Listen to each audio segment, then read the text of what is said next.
Share with someone. Oh, good. Share with someone.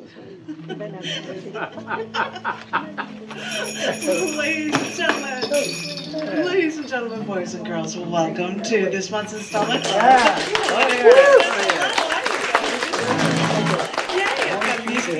That's so really cool. My two spots are going to be music. I'm so double plus thrilled. For those of you who don't know, my name is Janet, and we do this on the first Sunday of every month from 3:30 to 5:30, and I am pleased to have you here with us.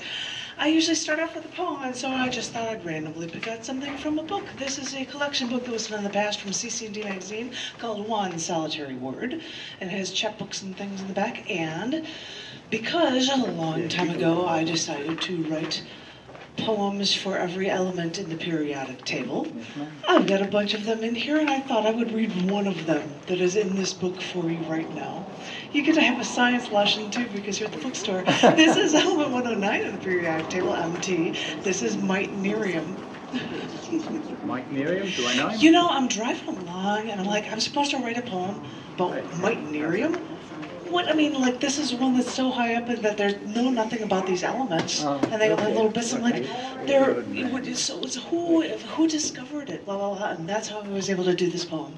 This is 109. This is Meitnerium. Performance artists and feminists alike will jump at the chance to explain that women aren't treated fairly in this world.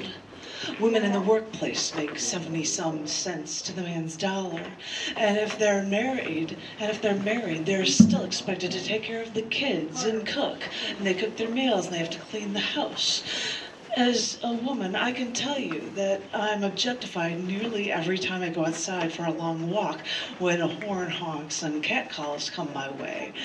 And objectively, it is tough when the cards seem to be stacked against you as a woman trying to get ahead in the world. And I hate to be the person who squashes the ego of all women out there, but if you think it's rough for you women now, think of the uphill battles that you'd have to climb if you lived, say, a century ago. That was a time when women didn't have a right to vote, and why on earth would they want to go to school unless they wanted to be a teacher or a nurse maybe? But there are places at home to live, to agree with what the breadwinner says, the husband, the father, the patriarch, the master. Because not all of you may have a scientific mind.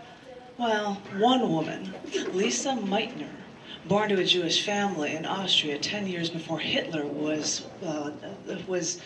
blocked in so many ways from achieving his goals in his life, because she actually got her doctorate degree in physics in the days when women weren't even allowed to attend schools of higher education.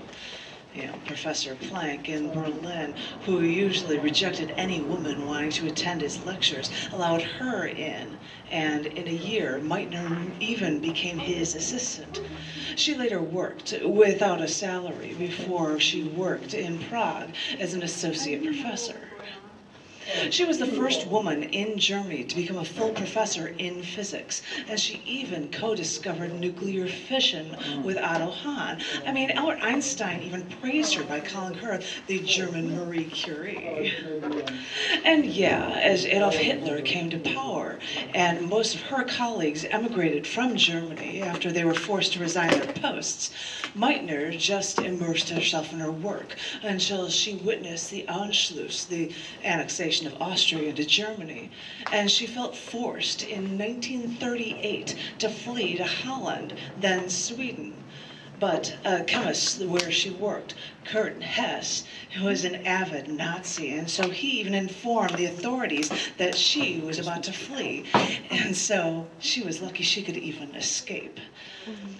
Meitner even said that she escaped with only 10 marks. But before she left, Otto Hahn gave her a diamond ring for her escape in case she needed to bribe some frontier guard. She didn't need to use it in her escape, so the ring was later worn by her nephew's wife.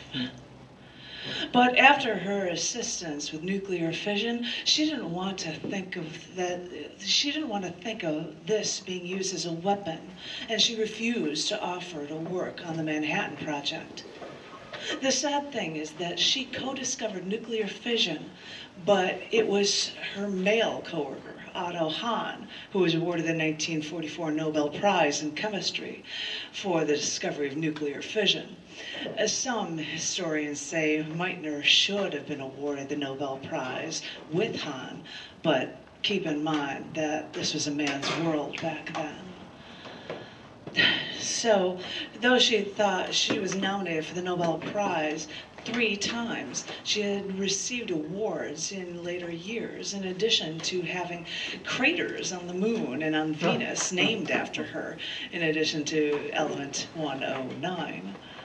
And yeah, element 109, Meitnerium, is a highly radioactive synthetic element. Its radioactivity makes me think of how that nuclear fission that she co-discovered with Otto Hahn, and they also discovered the element protactinium, but when it came to naming element 109, it was the only proposed name, making Meitnerium the only element named specifically after a non-mythological woman.